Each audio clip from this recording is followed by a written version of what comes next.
नमस्कार, आदाब। Fact news में आपका स्वागत। आज हम आपको पाली की टेक्सटाइल फैक्ट्रियों की दिसंबर माह से शुरू होने वाले ZLD प्लांट की ओर ले चलते हैं। जी हाँ, आखिर एक ही समाधान है पाली की टेक्सटाइल फैक्ट्रियों के प्रदूषण को ख़त्म करने का, और इस बात को NGT ने, नेशनल ग्रीन ट्रिब्यूनल और राजस्थान पोल्यूशन कंट्रोल बोर्ड दोनों ने माना है। इन दोनों के साथ देश भर के पोल्यूशन निवारण में लगे तकनीशियन वो भी ये मानते हैं कि टेक्सटाइल फैक्ट्रियों के तेजाबी पानी का समाधान सिर्फ ZLD प्लांट ही है। और आपको इस बात की खुशी होगी कि पहला ZLD प्लांट जो ट्रीटमेंट प्लांट नंबर 6 और 12 MLD का है वो इसी साल दिसंबर तक शुरू हो जाएगा। दूसरा प्लांट निर्माणाधीन है, वो भी 12 MLD का है और निश्चित रूप से अगली साल शुरू होने के बाद हमारी पाली की टेक्सटाइल फैक्ट्रियाँ जिन्होंने ZLD प्लांट बनाने के लिए 25 करोड़ का सहयोग दिया है, उनके उस सहयोग को जो रोटेशन प्रणाली में 12 घंटे और 5 दिन चला रहे हैं, इस साल के अंत तक वो सभी फैक्ट्री 24 घंटे उत्पादन करेगी और उन्हें सिर्फ अपना उत्पादन करने की चिंता रहेगी।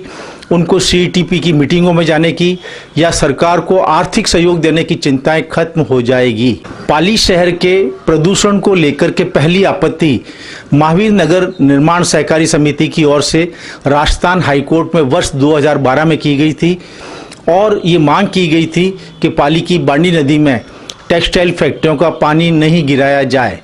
और ये बात आगे चल कर के जब राष्ट्रीय स्तर पर ये फैसला हुआ कि जो भी हाई कोर्टों में और अन्य कोर्टों में केस चल रहे हैं प्रदूषण को लेकर के, उन्हें देश की NGT नेशनल ग्रीन ट्रिब्यूनल ही देखेगी।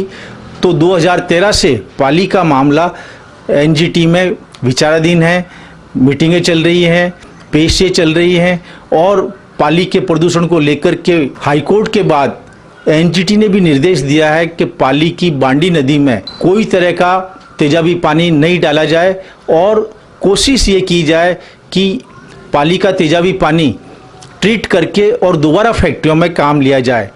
और इसी आदेश की पालना में पाली की CETP ट्रस्ट और अन्य सहयोग से आज ZLD प्लांट की ओर पाली की सारी फैक्ट्रियाँ बढ़ रही है। आश्चर्य इस बात का है कि जो निर्णय 2015 में भारत सरकार ने ZLD प्लांट बनाने के लिए 50 करोड़ की सहायता राशि और राजस्थान सरकार ने 25 करोड़ की सहायता राशि दे दी थी और उसके बाद बचे शेष 25 करोड़ पाली के 500 फैक्ट्रियों वालों ने तत्काल उसी वर्ष CETP में जमा करवा दिए थे। लेकिन पाली की वो 25 फैक्ट्रियाँ जिन्होंने अपनी फैक्ट्रियों में ZLD ETP प्लांट लगा रखे थे, उनका विरोध इस ZLD प्लांट को बनाने में देरी कर गया और इसी के कारण 2021 तक ZLD प्लांट शुरू होने जा रहा है। जबकि 6 साल पहले यदि इसका निर्माण शुरू हुआ होता तो हो सकता है 2016 में ही पाली के बदनुमा प्रदूषण का दाग खत्म हो चुका होता। आज भी इन 25 फैक्ट्रियों का जो अपनी फैक्ट्रियों में ZLD ETP प्लांट लगा रखा है, उनका विरोध यह है कि सामूहिक रूप से ZLD प्लांट नहीं बने और इनकी फैक्ट्रियों का पानी अवैध रूप से ट्रीटमेंट प्लांटों में पाली की बांडी नदी में चलता रहे।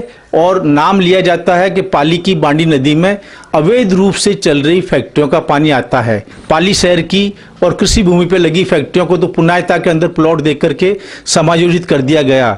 अब ऐसी कौन सी अवैध रूप से फैक्ट्री चल रही है जिनको जिला कलेक्टर, राजस्थान प्रदूषण नियंत्रण मंडल और NGT कंट्रोल नहीं कर पा रही है।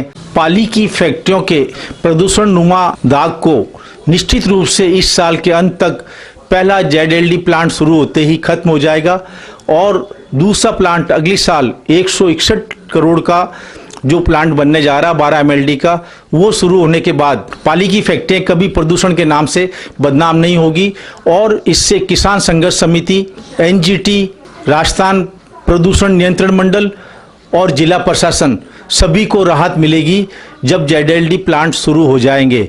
निश्चित रूप से उन 25 फैक्ट्रियों का क्या होगा जो बिना अपने प्लांट चलाए अपना तेजाबी पानी इन प्लांटों में और पाली की बांडी नदी में डाल रहे हैं। उनके लिए ये सोचने का विषय होगा कि जब ये प्लांट शुरू हो जाएगा तब उन्हें कहाँ जाना है। बहुत बहुत शुक्रिया। आज का एपिसोड यहीं पर समाप्त करते हैं और कल नए मुद्दे के साथ आपसे फिर मुलाकात होगी। नमस्कार।